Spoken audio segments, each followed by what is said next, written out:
How y'all doing this morning? Well, like she just said, I was in the same position everybody here is right now. A couple of people that was in here with me is hired on to actually work for the Urban League, like Stacy and Jeff. So what this program, when I took this program, I didn't know why I needed to learn how to do a resume, because I already thought I knew everything about a resume. But like she was saying, with that client tracking system, when we get on Indeed and ZipRecruiter and stuff like that, if your resume ain't up to par, it's gonna kick you right out. You know what I mean? But I get callbacks all the time because my resume is A1 now. You know, I recognize that I've made a lot of mistakes beforehand that I thought I knew.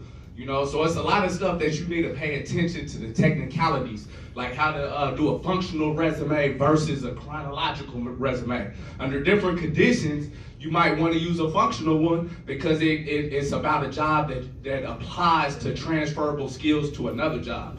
You know what I mean? Chronological, just showing that you have a work history, is one that a lot of people do a lot of times. My mom, she also came through this program. She's into the IT industry and stuff, and she's never been computer savvy in my life, so I don't know how she passed that. But she ended up getting through it. At times she wanted to quit, you know, just like a lot of, it took me 6 months to get my certification. She wanted to quit. I had to really coach her, like, Mom, look, I did 6 months trying to get this. You dig what I'm saying? You ain't gonna quit after 1 month if I try to help you get in this program. You know, and you know what she does now? She actually teaches the same class that she was in, you know? So once you apply yourself and get a part of this, and take all these lessons that they've given you and apply it, because it's gonna cross over in many different ways in your own life. Me, I'm like a lot of y'all brothers in here and sisters that's been to prison. You know, I did 18 years in prison, been out 4 years now, doing good, you know. Appreciate that. But, you know, I'm in position to help a lot of my guys and stuff when they get out of prison, or if they hit me up on the streets and stuff, looking for employment, don't want to get back in the streets. I got a program right here for you to start to feed yourself. You know, you can try to get people out the streets, but if you don't have an alternative, it's hard for them to transfer their life over in a new direction. You know what I'm saying? So I have a brother here today that, you know, did time and stuff like that. So I'm glad he's here, you know, being a part of this system, this program, because I'm pretty sure he's going to take full advantage of it. I'm one of those individuals that did a lot of times that realize now I don't want to go back. You know what I mean? Because it's not about rehabilitation in there. No matter what they be trying to say on the news, they in there breaking a lot of our brothers and sisters in here, out there. So even if you have people in prison, write them. Come and see them. Help them get prepared to be a part of this same program right here. You know what I mean? And one other thing I want to say. This is good for giving you an economic opportunity, a career. But look at this also as a way that you can learn something, but also apply it in your community. Like me learning how to weld and stuff, I can now teach other people in our community. Because actually, you don't always need a certification. I go in here and show them this card, but they're like, okay, that's good, now take this test.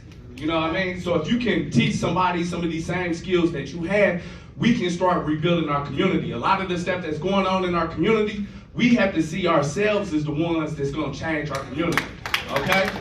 You know, we can't rely on the state for everything. We definitely can't rely on some of these institutions that's not in our best interest of the state.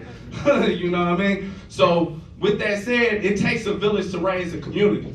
You know what I'm saying? And this right here is a real village. This is family right here. I came down here the other day, and she told me she wanted me to come and speak. My second mother, Miss Vera. You know, so with that said, I want to just leave y'all with one thing. When I was in prison, I read a whole lot of books, educated myself, you know what I mean, for the first time really in my life. Gave myself better education, I feel like, than the township school I went to.